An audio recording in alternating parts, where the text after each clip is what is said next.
Hey everyone, me Kevin here. I've got my prayer potion because boy oh boy, the real estate market is just getting reamed right now. So much so that Bloomberg is running articles about crazy peak fear now coming to the real estate market. And what I wanted to address was, is there the potential that the real estate market has actually been in a bubble the last few years?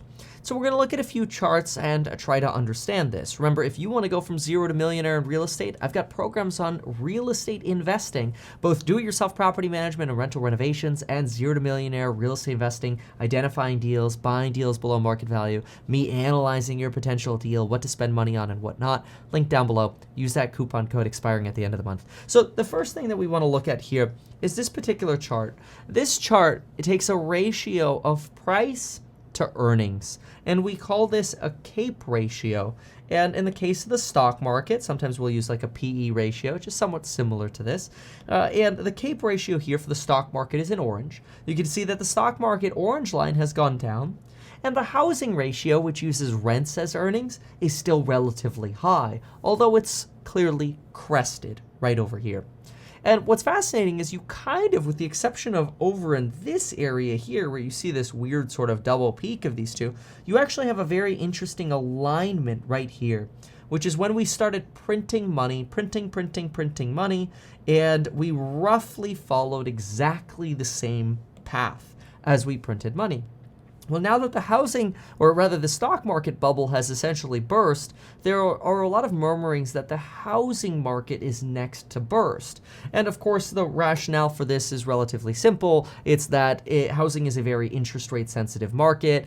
Jerome Powell says we might be facing a difficult correction soon. Jerome Powell says that even though we expect rents to go down in the future, they might stay higher for longer. And of course, when we look at the real estate market, we realize, a lot of the real estate market is driven by people's ability to borrow money. And if interest rates were 2.5% and now they're nearly 7%, then people are probably going to lose a lot of purchasing power. In this case, they might be losing as much as 45% of their purchasing power, comparing a 2.5% purchase on a 30-year fixed rate mortgage to a 7% 30-year fixed rate mortgage. It's pretty wild. But is potentially the housing market in a bubble, and what could define a real estate bubble? Well, this next chart is going to help us understand this, but it's a little bit of a tricky chart to understand. So let me explain it as simply as possible. What I've done is I've put numbers on this, and it's really important that you go with me through this one by one. So the first thing I want you to understand is that this chart on the left side tells you the CAPE ratio. So the higher we go, the more expensive things are relative to the income that those things are creating, in this case, houses.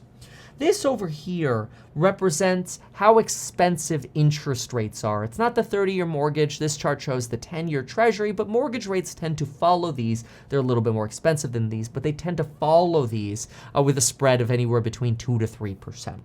So now we understand the chart. Let's understand number one over here.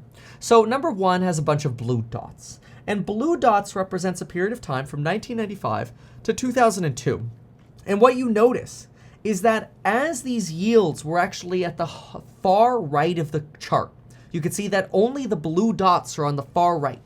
As housing prices, as the housing market was in 1995 to 2002, and rates were this high, housing prices were lower. Notice how they're in the bottom right corner of this chart. Basically where the expensiveness level of houses is the lowest, and it's when rates are the highest.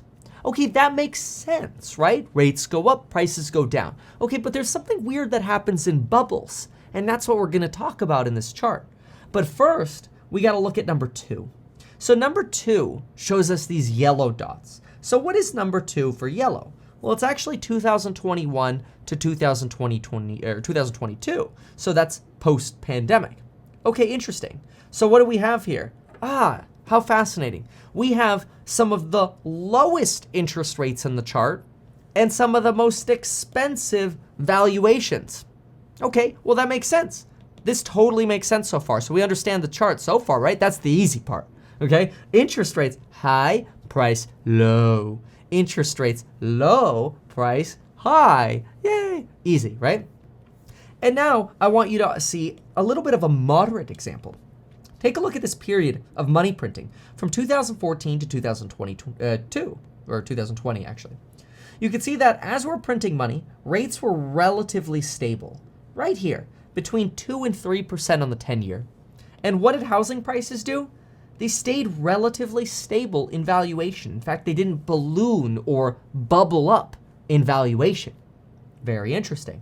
So as rates were stable, we didn't have a housing market bubble, and valuations never bubbled up in 2014 to 2020. Even though they were growing, they weren't growing more than earnings were growing. Earnings anchored them to reality, at least to some degree, right? I know some people will dispute that housing was affordable in 2014 to 2020, and certainly it's less affordable than it was over here in like 1995. But the point is that rates were stable, and we didn't see houses become more expensive for that 6 to 7 year period. But what happened over here in these orange bubbles is really, really weird, and it's dangerous, because we know what happened at the end of 2008. We had a complete popping of not just the stock market bubble, but of the housing market bubble. 2008 is generally considered the housing market recession. And the housing market controls everything, especially a lot of household net worth. And so what do we have here? Well, between 2003 and 2013, we actually saw valuations relatively stable, like the green section at first. But then when markets started overheating, rates went up. Notice how they didn't just stay over here, these orange dots. We actually saw interest rates go up. That's this lower section right here. And what happened was, as interest rates went up, we actually saw home valuations go up. That was really, really weird. And the reason this happened is because, folks, we were in a bubble. In fact, when you look at 2005 to 2007, you see that treasury yields went up to try to slow the economy. Housing prices still went up, and we created one of the worst housing bubbles ever.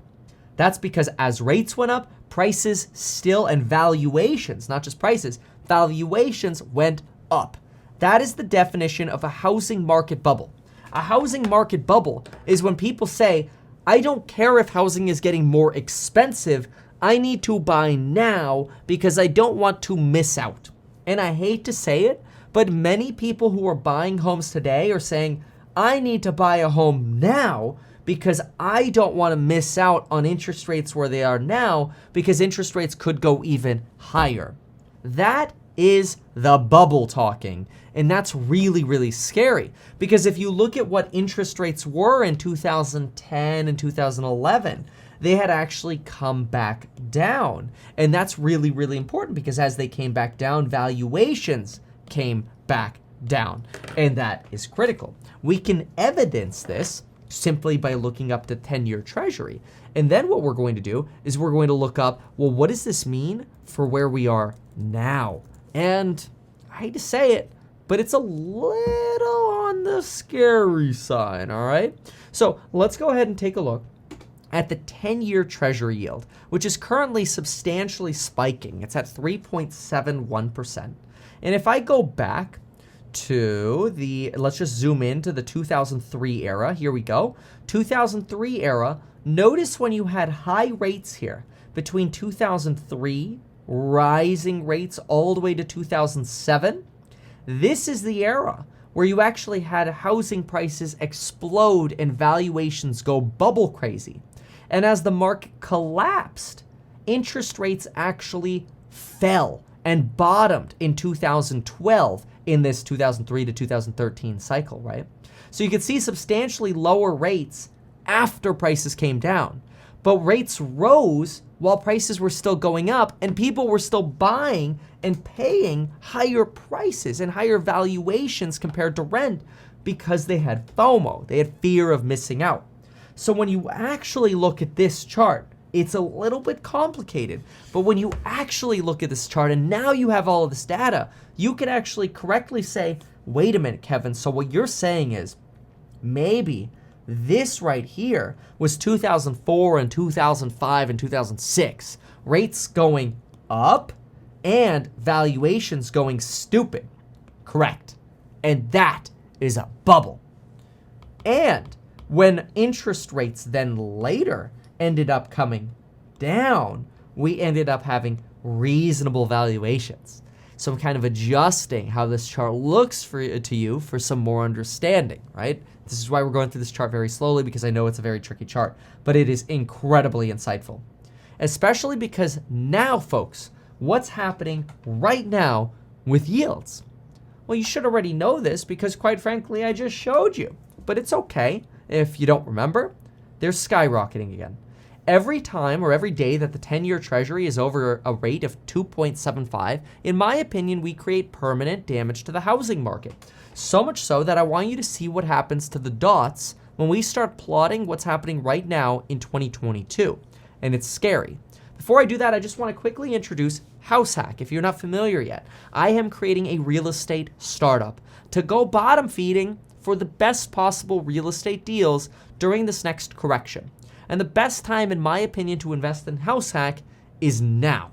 And the reason for that is you get extra bonus warrants if you invest before September 30th. They're kind of like free call options, but they're warrants, which are different. You can read everything about them and our offering by going to househack.com and reading the subscription agreement there. For right now, you do have to be an accredited investor, and if you're accredited, you can upload your W-2s or tax returns or prove your net worth, or you can upload a letter from investready.com. And hopefully by January, I'll be able to invite non-accredited investors aboard as well. I just signed a retainer agreement today for non-accredited investors to be able to join us in House Hack. And personally, I believe this will be my legacy for buying really good deals in real estate and building one of the best companies in the world, especially in relation to real estate. So learn more by going to househack.com. But what do we have on the chart now? Well, folks, take a look at the chart here. Let's just go ahead and erase some of the nonsense that we've drawn over here. There we go. Okay, so what do we have?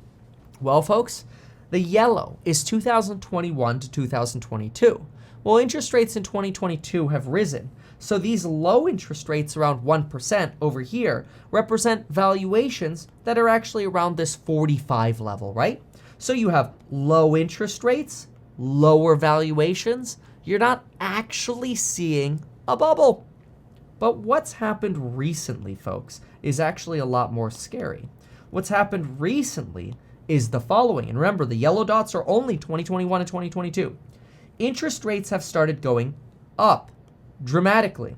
They have gone up a lot. You just saw the 10-year treasury is basically at 3.7, which is somewhere right around here. So this chart isn't even showing this yet. But what the chart is showing you for interest rates going up to about 3.25 is that as interest rates are going up, valuations are not going down yet. They're actually going up. That's because we are seeing the peaking of the bubble before the burst, just like we did in 2005 and 2006. Now, some folks tell us the following, that as long as rents accelerate, then maybe these valuations won't be a problem because these valuations based on a ratio of earnings will come down because rents will go up. But folks, right here, if rents do not go up, then the following might be true according to Bloomberg. Quote, everything seems to be in place for a historic crash in housing prices, inflicting broad economic damage. Folks, if you want more updates on what's happening, make sure to subscribe to the channel. Check out the programs on building your wealth down below. I go live every day with course members. Today we did fundamental analysis on GGPI Polestar, which is no longer GGPI, but we also do fundamental analysis on real estate deals. I'll review your property management deals, your property management questions, your questions with tenants, what renovation choices to make. And of course, we'll do fundamental analysis on stocks. So check those programs out, linked down below. There are tons of recorded lectures and live streams. If you want to learn more about House Hack, go to househack.com. You can chat with me by going to metkevin.com/chat. And if you need any more links, just go to mettkevin.com/links. Thanks so much for watching. We'll see you soon.